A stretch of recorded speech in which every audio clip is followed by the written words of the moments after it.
देखो बच्चों, इसका सेकंड पार्ट ये कह रहा है कि n में r एक रिलेशन आपको दे रखा है। तो ये जो रिलेशन है ये किस रूप का है?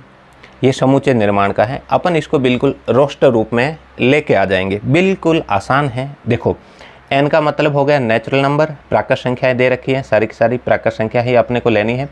कंडीशन दे रखी है बिल्कुल, ये इस पर ध्यान जाना चाहिए।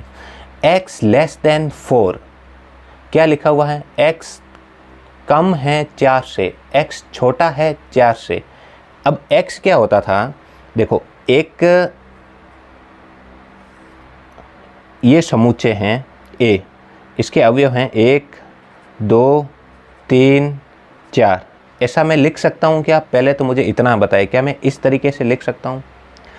समुच्चय जो A था उसके जो अवयव थे वो x थे। क्या मैं इसको ऐसे लिख सकता हूँ? नहीं लिख सकता। क्यों? कि यहाँ पर देखो मैंने 4 ले लिया है, ये कह रहा है x है वो 4 से छोटा होना चाहिए। मतलब समुच्चय क्या आएगा? 1 2 और 3। ठीक है, इसको थोड़ा और सही लिख देते हैं। 1 2 और 3 अपने पास जगह है।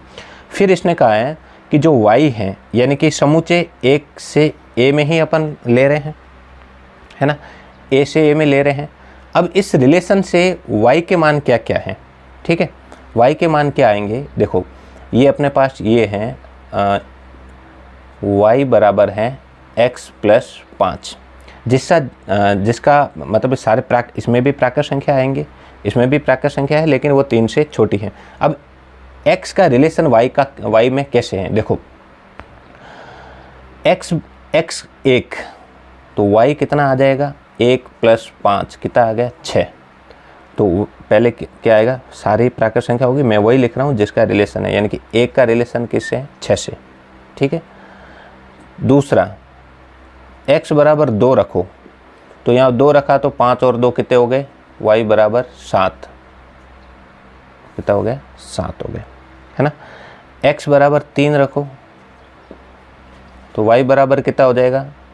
3 और 5 कितने हो गए? 8। ये हो गया 8। 3 का रिलेशन किससे हो गया? 8 से हो गया। ठीक है, तो ये y के हैं। अब मैं इसको किस रूप में लिखता हूँ? रोस्टर रूप में लिखता हूँ। तो फंक्शन जो हैं, फलन जो हैं, वो ये आ जाएगा, r आ जाएगा अपने पास, क्या आ जाएगा? 1, 1,6, 2, 7, 3,8। ये फंक्शन आने के बाद में अब अपन आराम से बता सकते हैं कि भाई ये स्वतुल्य है या नहीं है, सममित है या नहीं है, ठीक है, और संक्रामक है या नहीं। तो पहला आते हैं स्वतुल्य। स्वतुल्य का मतलब स्वयं का स्वयं से। देखो, स्वयं का स्वयं से तो इसमें कहीं आ ही नहीं रहा है, साफ साफ दिख रहा है कि है ही नहीं।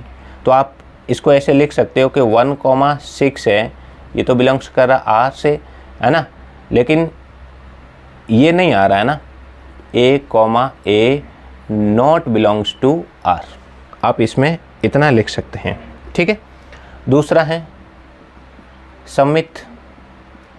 बिल्कुल आसान है। ठीक है, सम्मित। देखो, सम्मित में क्या है? 1,6 है तो 6,1 होना चाहिए, जो इसमें है ही नहीं कहीं।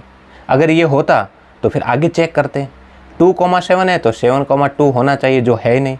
अगर ये होता तो फिर इसको भी चेक करते हैं। ठीक है, इस तरीके से होता है, लेकिन ये तो है ही नहीं। ये है ही नहीं, इसका मतलब सम्मित नहीं है, है ना। आप लिख दोगे 6,1 बिलोंग्स टू आर, बट लेकिन 1,6 नॉट बिलोंग्स टू आर। बिल्कुल सिंपल है, आसान। ओके, नेक्स्ट है संक्रामक। ठीक है, अब संक्रामक के लिए देखो, एक का रिलेशन है 6 से। पॉइंट नंबर फर्स्ट ध्यान में रखना, मैं यहाँ लिख देता हूँ। मैंने पॉइंट नंबर फर्स्ट लिखवाया था संक्रामक में, ए का रिलेशन बी से हो, लेकिन बी का किसी से भी नहीं हो तो भी उसको पास करना है। समझ में आया? पहला देखो, एक का रिलेशन है 6 से, लेकिन 6 से रिलेशन किसी में है ही नहीं। भाई, एक का रिलेशन है 6 से, लेकिन 6 का किसी से भी नहीं है, मतलब ये पास है ना, अपने काम आ गया। फिर इसका सेकंड पार्ट देखो, 2 का रिलेशन किससे है? 7 से, लेकिन 7 का किसी से है ही नहीं, इसका मतलब इसको भी पास कर दो। फिर नेक्स्ट देखो, 3 का रिलेशन है 8 से, लेकिन 8 का किसी से है नहीं, मतलब इसको भी पास कर दो। तो सारे पास हो गए। इसका मतलब मैं बोल सकता हूँ कि ये जो रिलेशन है ये संक्रामक है। ठीक है, तो इस तरीके से स्वतुल्य है नहीं, सममित है नहीं और संक्रामक हो जाएगा। ठीक है, तो इसका ये सेकंड पार्ट कंप्लीट। इसका नेक्स्ट करते हैं थर्ड पार्ट।